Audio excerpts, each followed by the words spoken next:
Dahil abala si Jericho sa araw ng mga puso, napagpasyahan niyang mag-advance Valentine's date sila ng kanyang kasintahang si Janine Gutierrez. Pinili nilang mag-date sa isang pribadong restaurant upang magkaroon ng tahimik at espesyal na gabi. Habang kumakain, nagpalitan sila ng matatamis na salita at masasayang kwento tungkol sa kanilang mga plano sa hinaharap. Ibinigay ni Jericho kay Janine ang isang bouquet ng pulang rosas bilang simbolo ng kanyang pagmamahal. Sinorpresa rin niya ito ng isang personalized na regalo na may espesyal na mensahe. Matapos ang hapunan, naglakad-lakad sila habang magkahawak kamay.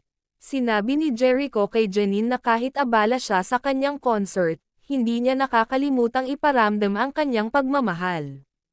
Masaya naman si Janine dahil kahit advance ang kanilang selebrasyon, ramdam niya ang pagiging espesyal sa puso ni Jericho. Bago matapos ang gabi, nag-iwan sila ng mga pangakong patuloy na susuportahan at mamahalin ang isa't isa.